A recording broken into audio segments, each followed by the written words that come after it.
Oke, baik. Assalamualaikum warahmatullahi wabarakatuh. Anak-anak, hari ini kita akan bahas mengenai laporan keuangan pada perusahaan jasa. Tapi materi pokoknya mengenai laporan posisi keuangan atau neraca dan laporan arus kas.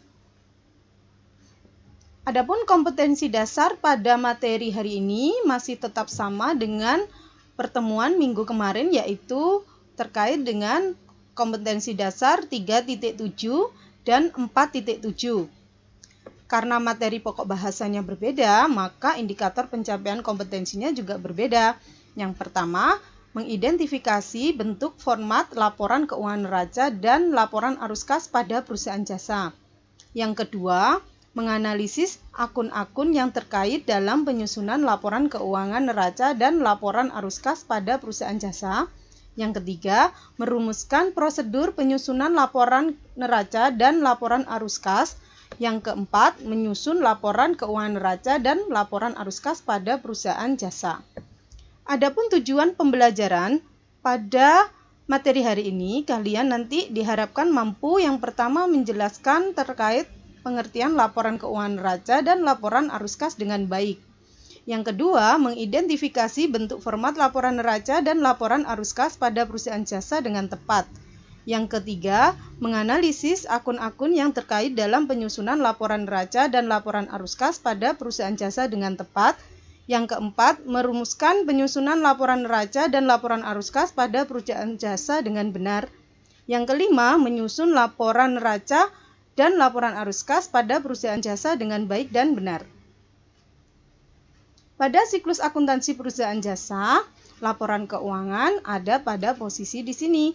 Kemarin kita bahas tentang laporan laba rugi dan laporan perubahan ekuitas atau laporan perubahan modal. Untuk materi hari ini kita bahas tentang laporan posisi keuangan atau neraca dan laporan arus kas.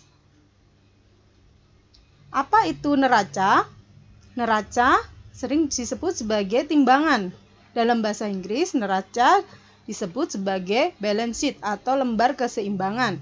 Jadi dapat diperjelas dan disingkat bahwa laporan neraca adalah laporan yang menggambarkan posisi keuangan, yaitu terkait aktiva yang harus seimbang dengan pasivanya, yaitu kewajiban yang ditambah dengan modal. Adapun tujuan penyusunan laporan keuangan neraca sebagai alat bantu dalam menganalisis perubahan kondisi keuangan suatu perusahaan secara berkala. Yang kedua, sebagai alat untuk menganalisis likuiditas suatu entitas bisnis sehingga diketahui kemampuan suatu perusahaan dalam melakukan kewajibannya dengan harta yang likuid atau harta lancar. Berikutnya, sebagai alat dalam menganalisis kemampuan suatu perusahaan dalam melunasi utang jangka pendek sebelum jatuh tempo. Adapun akun-akun yang terkait dalam penyusunan laporan neraca, yang pertama adalah harta, yang kedua adalah hutang, dan yang ketiga adalah modal. Ketiga akun ini disebut sebagai akun real. Dalam bentuk format, laporan posisi keuangan atau neraca dapat disusun dengan dua bentuk. Yang pertama bentuk stafel, yang kedua adalah bentuk skontro. Jika kita perhatikan kedua bentuk format laporan neraca ini, kita bisa simpulkan bahwa bentuk stafel bisa disusun secara vertikal dan bentuk skontro kita susun secara horizontal. Namun, nanti kalian amati lebih dalam lagi terkait perbedaan dan persamaan dari kedua bentuk laporan posisi keuangan ini. Kalian identifikasi dan kalian share hasil identifikasi terkait perbedaan dan persamaan kedua bentuk laporan posisi keuangan atau neraca ini pada Microsoft Teams atau WhatsApp Group ya. Berikutnya prosedur penyusunan laporan neraca. Laporan neraca bisa kita susun berdasarkan hasil dari neraca lajur yang sudah kita susun sebelumnya. Kita bisa lihat pada kolom neraca. Kita tinggal memindahkan akun-akun realnya di sini. Oke. Ada kas, piutang, peralatan, utang wesel, utang usaha. Nah, modal di sini nanti kita ambil dari modal akhir pada laporan perubahan modal. Dari prosedur penyusunan laporan keuangan ini, keuangan neraca maksud saya, nanti kalian amati lebih dalam, kemudian kalian buat flowchart terkait dari langkah-langkah prosedur penyusunan laporan neraca. Dan apa hubungan atau keterkaitan antara neraca lajur dengan laporan perubahan modal dalam menyusun laporan neraca. Berikutnya kita bahas mengenai laporan arus kas. Arus kas atau sering kita sebut sebagai cash flow adalah sebuah perincian yang menunjukkan jumlah pemasukan dan pengeluaran dalam suatu periode tertentu. Arus kas dalam keuangan bisnis dan keluarga memiliki sedikit perbedaan. Jika keuangan keluarga, arus kas yang dimaksud adalah cash basis, sedangkan dalam keuangan bisnis terdapat cash basis dan accrual basis. Laporan arus kas biasanya meliputi jumlah kas yang diterima, contohnya investasi tunai, pendapatan tunai, dan jumlah kas yang dikeluarkan perusahaan.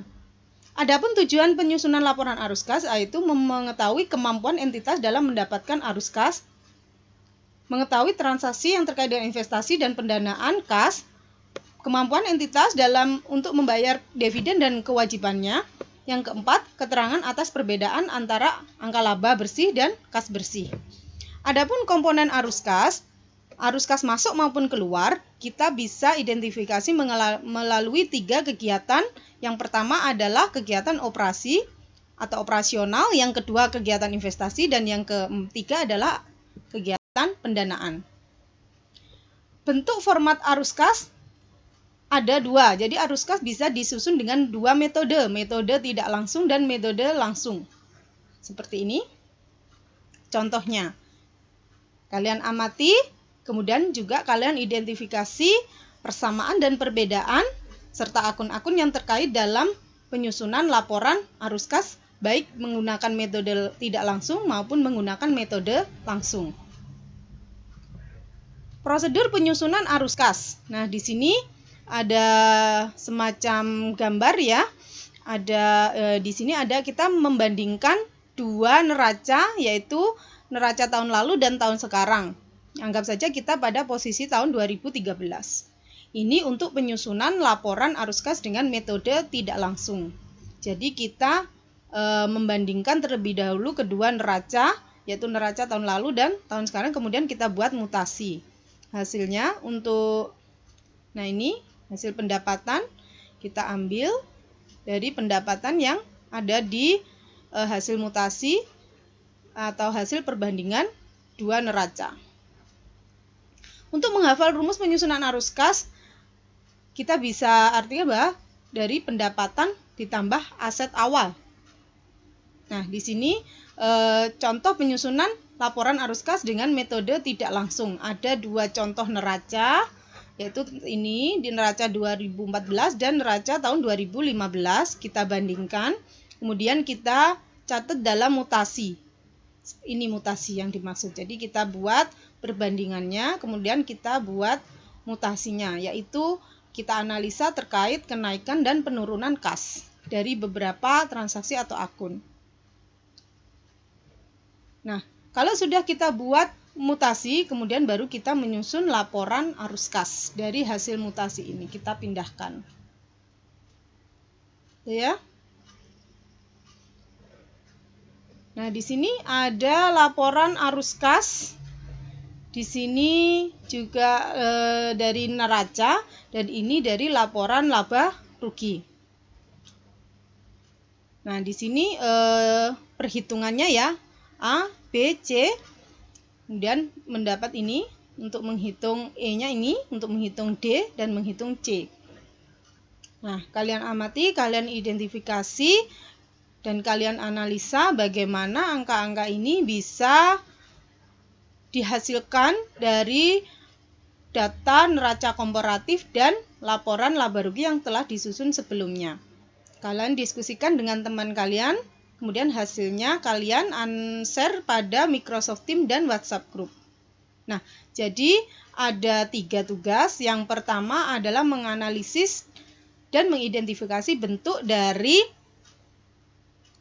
laporan keuangan neraca, kemudian laporan keuangan arus kas, membuat flowchart langkah-langkah prosedur penyusunan neraca dan laporan arus kas. Gitu ya anak-anak. Nanti jika ada yang ditanyakan, kalian bisa chat langsung ke WhatsApp group dan Microsoft Teams. Kemudian hasil dari identifikasi dan analisa tadi kalian kirim juga ke WhatsApp group dan Microsoft Teams. Saya tunggu dalam minggu ini. Terima kasih, semoga bermanfaat. Wassalamualaikum warahmatullahi wabarakatuh.